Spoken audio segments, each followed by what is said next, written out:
नमस्ते, मेरा नाम है प्राची।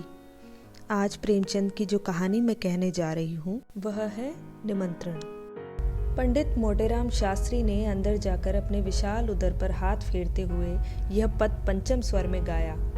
अजगर करे न चाकरी, पंछी करे न काम, दास मलूका कह गए, सबके दाता राम। सोना ने प्रफुल्लित होकर पूछा, कोई मीठी ताजी खबर है क्या?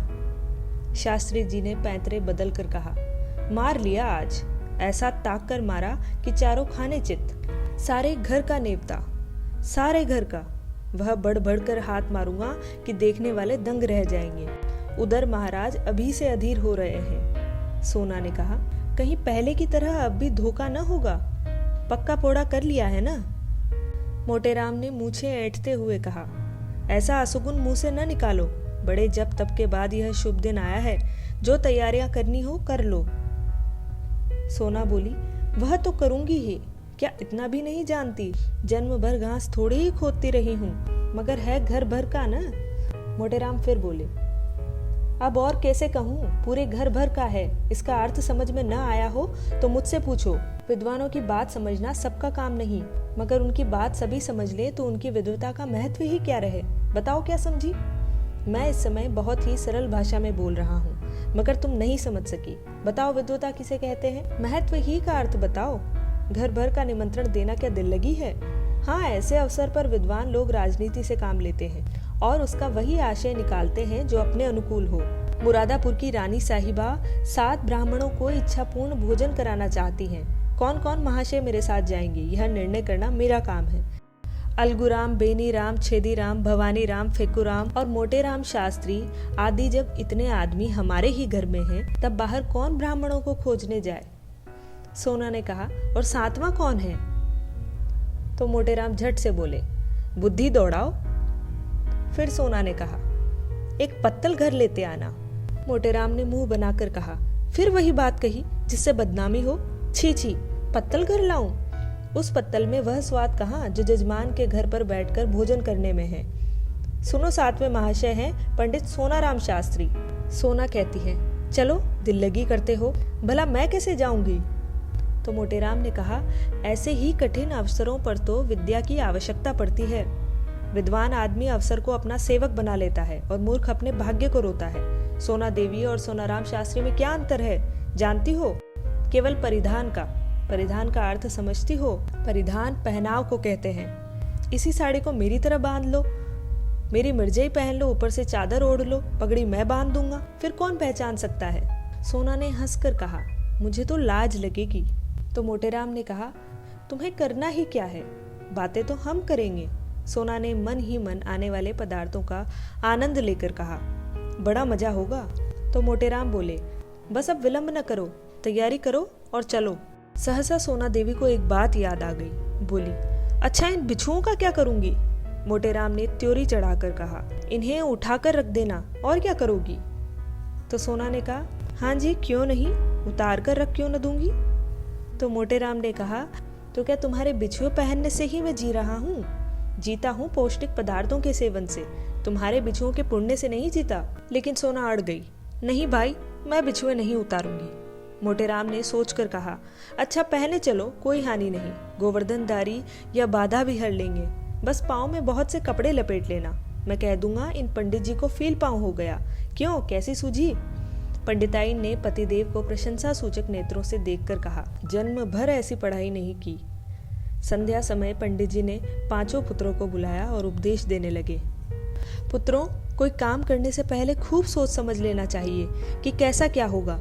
मान लो रानी साहिबा ने तुम लोगों का पता ठिकाना पूछना आरंभ किया तो तुम लोग क्या उत्तर दोगे? यह तो महान मूर्खता होगी कि तुम सब मेरा नाम लो।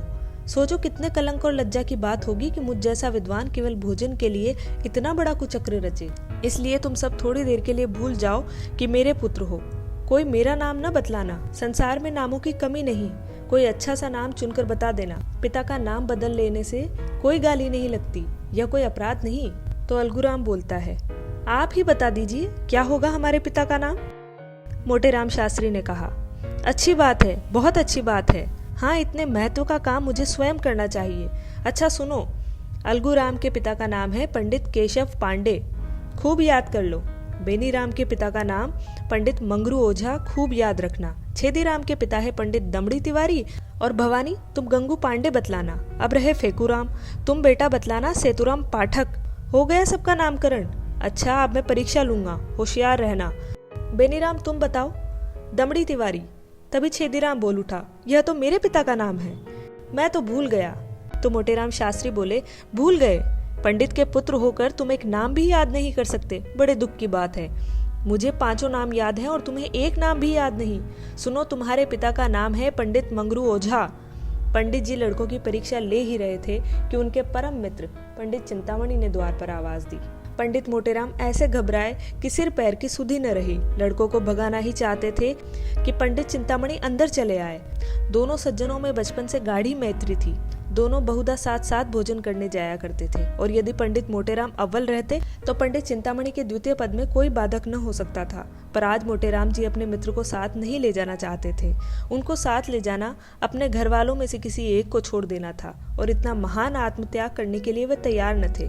चिंतामणि ने यह समारोह देखा तो प्रसन्न होकर बोले, क्यों भाई, अकेले ही अकेले? मालूम होता है आज कहीं गहरा हाथ मारा है। मोटेराम ने मुंह लटकाकर कहा, कैसी बातें करते हो मित्र? ऐसा तो कभी नहीं हुआ कि मुझे कोई अवसर मिला हो और मैंने तुम्हें सूचना न दी हो। कदाचित कुछ समय ही बदल गया या किसी ग्रह का फेर है। कोई झूठ को भी नहीं बुलाता।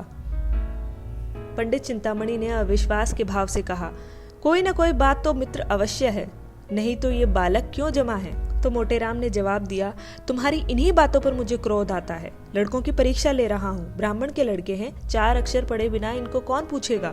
चिंतामणि को अब भी विश्वास न आया। उन्होंने सोचा, लड़कों से ही इस बात का पता लग सकता है। फेकूराम सबसे छोटा था, उसी से पूछा, क्या पढ़ रहे हो बेटा, हमें भी सुनाओ। मोटेराम ने फेकूराम को बोलने का अवसर न दिया। डर था कि यह सारा बंडा फोड़ देगा। बोले, अभी यह क्या पढ़ेगा, दिन भर खेलता है। फेकूराम इतना बड़ा अपराध अपने नन्हे से सिर पर क्यों लेता? बाल सुलभ गर्व से बोला, हमको याद है पंडित सेतुराम पाठक, हम याद भी कर ले तिस पर भी कहते हैं, हरदम खेलता है। यह कहते हुए रोना शुरू किया। चिंतामणि ने बालक को गले लगा लिया और बोले, नहीं बेटा, तुमने अपना पाठ सुना दिया है, तुम खूब पढ़ते हो। यह सेतुराम पाठक कौन है बेटा? मोटेराम ने बिगड़ कर कहा, तुम भी लड़कों की बातों में आते हो, सुन लिया होगा किसी का नाम, जा बाहर जाकर खेल। चिंतामणि अपने मित्र की घबराहट देखकर समझ गए कि कोई न कोई रहस्य अवश्य है। बहुत दिमाग लड़ाने पर भी सेतुराम पाठक का आशय उसकी समझ में न आया। अपने परम मित्र की इस कुटिलता पर मन में दुखित होकर बोले, अच्छा, आप पाठ पढ़ाइए और परीक्षा लीजिए, मैं जाता हूँ। तुम इतने स्वार्थी हो, इसका मुझे गुमान तक न था। आज तुम्हारी मित्रता की परीक्षा हो गई। पंडित चिंतामणि बाहर चले गए। मोटेराम जी के पास उन्हें मनाने के लिए समय न था। फिर परीक्षा लेने लगे। सोना ने कहा, मना लो, रूठे जाते हैं, फिर परीक्षा लेना। तो मोटेराम ने कहा, जब कोई काम पड़ेगा मना लूंगा। निमंत्रण की सूचना पाते ही इनका सारा क्रोध शांत हो जाएगा। हाँ भवानी, तुम्हारे पिता का क्या नाम है, बोलो। तो भवानी कहता है, गंगू पांडे। और तुम्हारे पिता का क्या नाम है फेकू? बता तो दिया, उस पर कहते हैं पढ़ता नहीं। हमें भी बता दो। सेतुराम पाठक तो है। बहुत ठीक, हमारा लड़का बड़ा राजा है। आज तुम्हें अपने साथ बैठाएंगे और सबसे अच्छा माल तुम ही को खिलाएंगे। तो सोना ने कहा, हमें भी कोई नाम बता दो। मोटेराम ने रसिकता से मुस्कुराकर कहा, तुम्हारा नाम है पंडित मोहन स्वरूप सुकुल। सोना देवी ने लजाकर सिर झुका दिया। सोना देवी तो लड़कों को कपड़े पहनाने लगी, उधर फेकू आनंद की उमंग में घर से बाहर निकला। पंडित चिंतामणि रूठ कर तो चले थे, पर कुतूहलवश अभी तक द्वार पर दुबके खड़े थे। इन बातों की भनक इतनी देर में उनके कानों में पड़ी, उसे यह तो ज्ञात हो गया कि कहीं निमंत्रण है, पर कहाँ और कौन कौन से लोग निमंत्रित हैं यह ज्ञात न हुआ। इतने में फेकू बाहर निकला तो उन्होंने उसे गोद में उठा लिया और बोले, कहाँ नेवता है बेटा?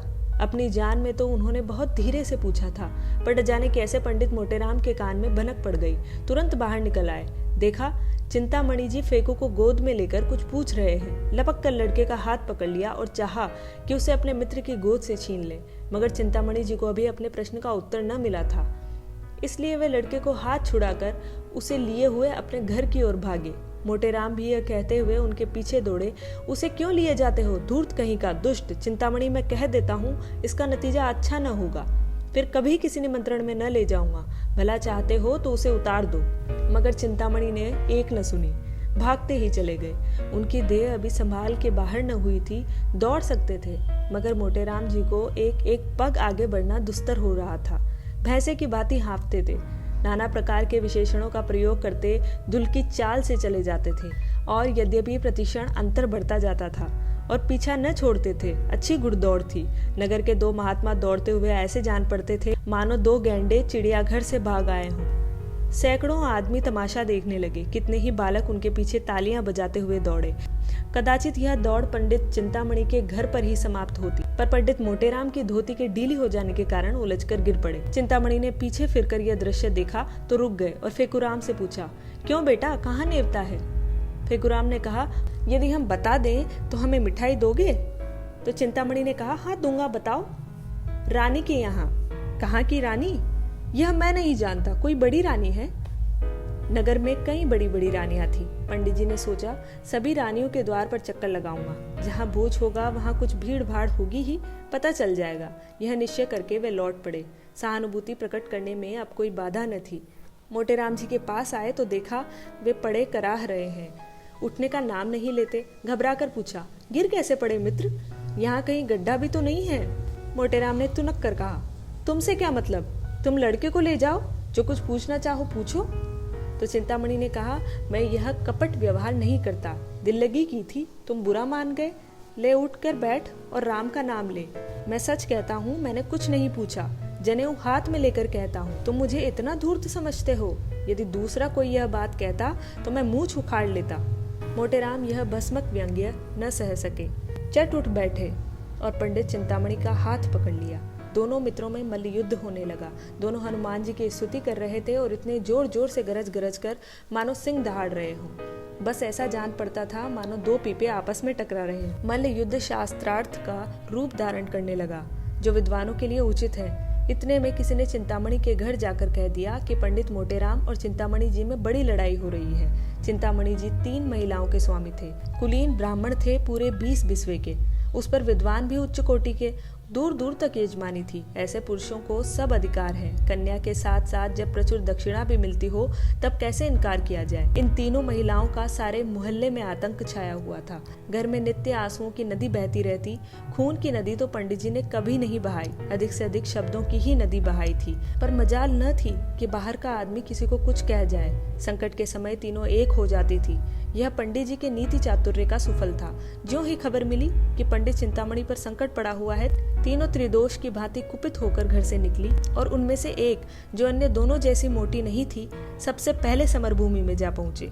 पंडित मोटेराम जी ने उसे आते देखा तो समझ गए कि अब कुशल नहीं। अपना हाथ छुड़ाकर बकटुट भागे। चिंतामणि जी ने बहुत ललकारा, पर मोटेराम के कदम न रुके। 8 बजते बजते पंडित मोटेराम ने स्नान और पूजा करके कहा, अब विलंब नहीं करना चाहिए। फंकी तैयार है ना? तो सोना ने झट से कहा, फंकी लिए तो कब से बैठी हूँ। तुम्हें तो जैसे किसी बात की सुधि ही नहीं रहती। रात को कौन देखता है कि कितनी देर तक पूजा करते हो? मोटेराम ने कहा, मैं तुमसे 1 नहीं 1000 बार कह चुका हूँ कि मेरे कामों में मत बोला करो। तुम नहीं समझ सकती कि मैंने इतना विलंब क्यों किया। तुम्हें ईश्वर ने इतनी बुद्धि नहीं दी। जल्दी जाने से अपमान होता है। लोग समझते हैं लोभी है, बुक्कड़ है, इसलिए चतुर लोग विलंब किया करते हैं। जिसमें यजमान समझे कि पंडित जी को इसकी सुधि ही नहीं है, भूल गए होंगे, बुलाने को आदमी भेजे। इस प्रकार जाने से जो मान महत्व है वह भूख मरो की तरह जाने से कभी हो सकता है क्या? मैं बुलाने की प्रतीक्षा कर रहा हूँ, कोई न कोई आता ही होगा। लाओ थोड़ी फंकी, बालकों को खिला दी है ना? सोना ने कहा, उन्हें तो मैंने सांझ ही को खिला दी थी, कोई सोया तो नहीं? आज भला कौन सोएगा? सब भूख भूख चिल्ला रहे थे तो मैंने 1 पैसे का चबेना मंगवा दिया। सब के सब ऊपर बैठे खा रहे हैं। सुनते नहीं हो, मारपीट हो रही है। मोटेराम ने दांत पीस कर कहा, जी चाहता है कि तुम्हारी गर्दन पकड़कर ऐंठ दूं। भला इस बेला चबेना मंगाने का क्या फायदा? चबेना खा लेंगे तो वहां तुम्हारा सिर खाएंगे। छी छी, जरा भी बुद्धि नहीं। सोना ने अपराध स्वीकार करते हुए कहा, हाँ भूल तो हुई, पर सबके सब इतना कोलाहल मचाए थे कि सुना नहीं जाता था। सहसा एक आदमी ने बाहर से आवाज दी, पंडित जी, महारानी बुला रही हैं, और लोगों को लेकर जल्दी चलो। पंडित जी ने पत्नी की ओर गर्व से देखकर कहा, देखा, इसे निमंत्रण कहते हैं, अब तैयारी करनी चाहिए। बाहर आकर पंडित जी ने उस आदमी से कहा, तुम एक क्षण और न आते तो मैं कथा सुनाने चला होता, मुझे बिल्कुल याद न थी। चलो, हम बहुत शीघ्र आते हैं। 9 बजते बजते पंडित मोटेराम बाल गोपाल सहित रानी साहिबा के द्वार जा पहुंचे। रानी बड़ी विशालकाय एवं तेजस्विनी महिला थी। इस समय वे कार चौबीदार तकिया लगाए तख्त पर बैठी हुई थी। 2 आदमी हाथ बांधे पीछे खड़े थे। बिजली का पंखा चल रहा था। पंडित जी को देखते ही रानी ने तख्त से उठकर चरण स्पर्श किया और इस बालक मंडल को देखकर मुस्कुराती हुई बोली, इन बच्चों को आप कहाँ से पकड़ लाए? मोटेराम ने कहा, करता क्या, सारा नगर छान मारा, किसी पंडित ने आना स्वीकार न किया। कोई किसी के यहाँ निमंत्रित है तो कोई किसी के यहाँ। तब तो मैं बहुत चकराया। अंत में मैंने उनसे कहा, अच्छा आप नहीं चलते तो हरी इच्छा, लेकिन ऐसा कीजिए कि मुझे लज्जित न होना पड़े। तब जबरदस्ती प्रत्येक के घर से जो बालक मिला उसे पकड़ लाना पड़ा। क्यों फेकुराम, तुम्हारे पिताजी का नाम क्या है? फेकुराम ने गर्व से कहा, पंडित सेतुराम पाठक। और बालकों को भी उत्कंठा हो रही थी कि हमारी भी परीक्षा ली जाए। लेकिन जब पंडित जी ने उनसे कोई प्रश्न न किया और उधर रानी ने फेकुराम की प्रशंसा कर दी तो वे और भी अधीर हो उठे। भवानी बोला, मेरे पिता का नाम है पंडित गंगू पांडे। तो छेदी बोला, मेरे पिता का नाम है दमड़ी तिवारी। बेनीराम ने कहा, मेरे पिता का नाम है पंडित मंगरू ओझा। अलगूराम समझदार था, चुपचाप खड़ा रहा। रानी ने उससे पूछा, तुम्हारे पिता का क्या नाम है जी? अलगूराम को इस वक्त पिता का विनिर्दिष्ट नाम याद न आया, न यही सूझी कि कोई और नाम ले ले। हत बुद्धि सा खड़ा रहा। पंडित मोटेराम ने जब उसकी ओर दांत पीस कर देखा तब रहा सहा हवास भी गायब हो गया। फेकुराम ने कहा, हम बता दें, भैया भूल गए। रानी ने आश्चर्य से पूछा, क्या अपने पिता का नाम भूल गया? यह तो बड़ी विचित्र बात है। मोटेराम ने अलगू के पास जाकर कहा, क से है। अलगूराम बोल उठा, केशव पांडे। तो रानी ने कहा, तो अब तक क्यों चुप था? मोटेराम ने कहा, कुछ ऊंचा सुनता है सरकार। रानी सोच में पड़कर बोली, मैंने सामान तो बहुत सा मंगवाया है, सब खराब होगा, लड़के क्या खाएंगे? मोटेराम ने कहा, सरकार इन्हें बालक न समझे, इनमें जो सबसे छोटा है यह 2 पत्तल खाकर उठेगा। जब सामने पत्तलें पड़ गई और भंडारी चांदी की थालों में एक से एक उत्तम पदार्थ ला लाकर परोसने लगा तब पंडित मोटेराम जी की आंखें खुल गई। उन्हें आए दिन निमंत्रण मिलते रहते थे, पर ऐसे अनुपम पदार्थ कभी सामने न आए थे। घी की ऐसी सुगंध उन्हें कभी न मिली थी। प्रत्येक वस्तु से केवड़े और गुलाब की लपटें उड़ रही थी। घी टपक रहा था। पंडित जी ने सोचा, ऐसे पदार्थों से कभी पेट भर सकता है? मनो खा जाऊं, फिर भी और खाने को जी चाहे। देवतागण इनसे उत्तम और कौन से पदार्थ खाते होंगे? इनसे उत्तम पदार्थों की तो कल्पना भी नहीं की जा सकती। पंडित जी को इस वक्त अपने परम मित्र पंडित चिंतामणि की याद आई। अगर वे होते तो रंग जम जाता, उनके बिना रंग फीका रहेगा। यहाँ दूसरा कौन है जिससे लाग डॉग करूं? लड़के 2-2 पत्तलों में चैं बोल जाएंगे। सोना कुछ साथ देगी, मगर कब तक? चिंतामणि के बिना रंग न गठेगा। वे मुझे ललकारेंगे, मैं उन्हें ललकारूंगा। उस उमंग में पत्तलों की कौन गिनती? हमारी देखा देखी लड़के भी डट जाएंगे। यह ख्याल मुझे पहले न आया। रानी साहिबा से कहूँ तो बुरा मानेगी। जो कुछ हो, एक बार जोर तो लगाना ही चाहिए। तुरंत खड़े होकर रानी साहिबा से बोले, सरकार आज्ञा हो तो कुछ कहूँ? रानी ने कहा, कहिए कहिए महाराज, क्या किसी वस्तु की कमी है? तो मोटेराम ने कहा, नहीं सरकार, किसी बात की नहीं। ऐसे उत्तम पदार्थ तो मैंने कभी देखे ही नहीं। सारे नगर में आपकी कीर्ति फैल जाएगी। मेरे एक परम मित्र पंडित चिंतामणि जी हैं, अगर आज्ञा हो तो उन्हें भी बुला लूं। बड़े विद्वान कर्मनिष्ठ ब्राह्मण हैं, उनके जोड़ का इस नगर में दूसरा नहीं है। मैं उन्हें निमंत्रण देना भूल गया, अभी सुधी आई। रानी ने कहा, आपकी इच्छा हो तो बुला लीजिए, मगर आने जाने में देर होगी और भोजन परोस दिया गया है। तो मोटेराम ने कहा, सरकार दौड़ता हुआ जाऊंगा। उधर चिंतामणि जी अपने आंगन में उदास बैठे हुए थे।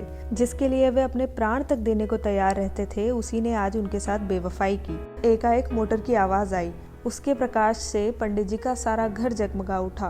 वे खिड़की से झांकने लगे तो मोटेराम को मोटर से उतरते देखा। एक लंबी सांस लेकर चारपाई पर गिर पड़े। मन में कहा कि दुष्ट, भोजन करके अब यहाँ मुझसे बखान करने आया है। अमरती ने किवाड़ खोल दिया और तिरस्कार भाव से बोली, क्या है? मोटेराम ने कहा, कुछ नहीं, चिंतामणि जी को शुभ संवाद देने आया हूँ। रानी साहिबा ने उन्हें याद किया है।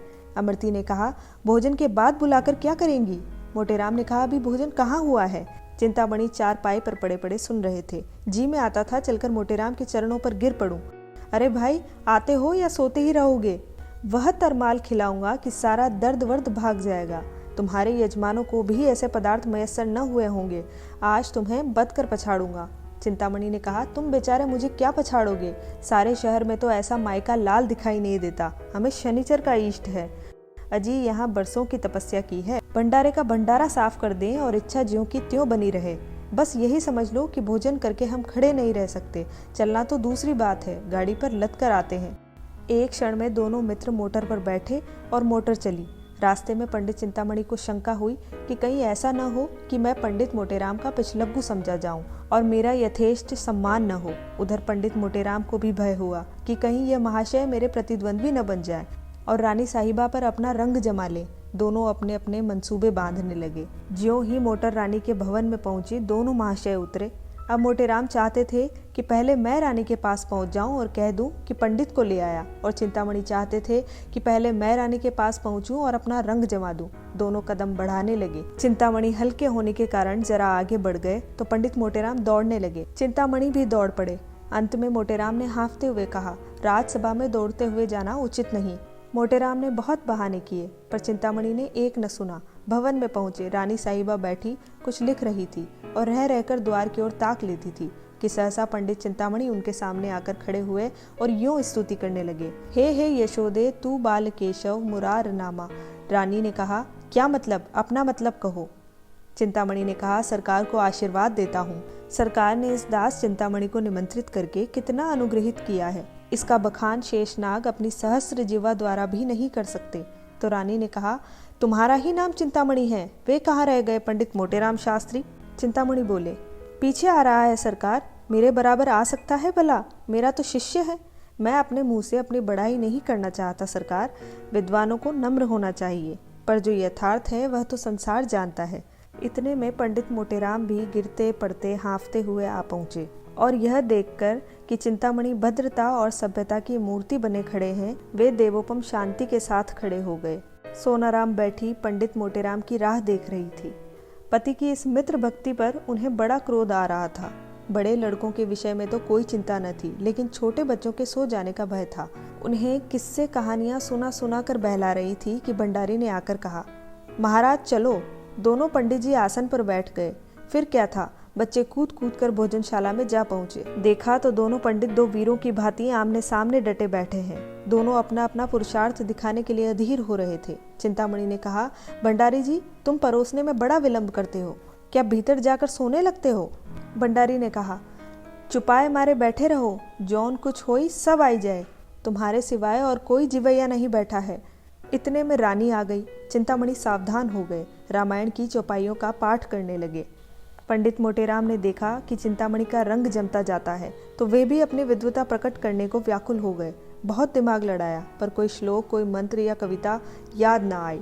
इतने में भंडारी ने कहा, महाराज अब भोग लगाइए। भोग की तैयारी हुई, बाल वृंद सजग हो गया।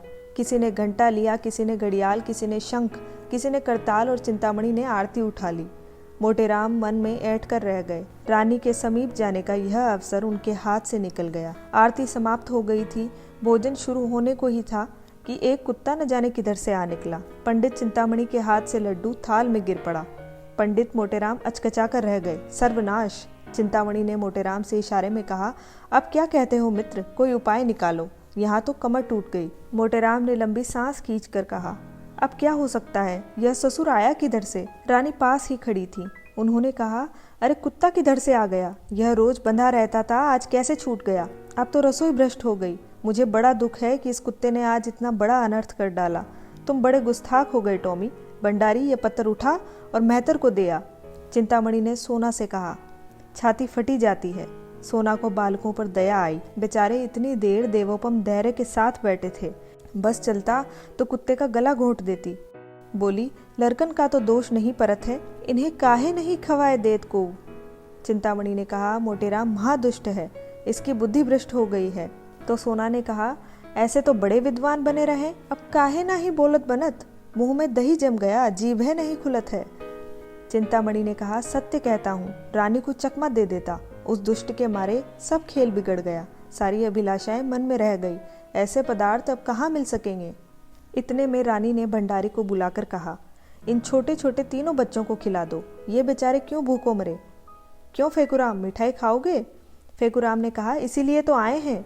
रानी ने कहा, कितनी मिठाई खाओगे। तो फेकुराम ने कहा, बहुत सी।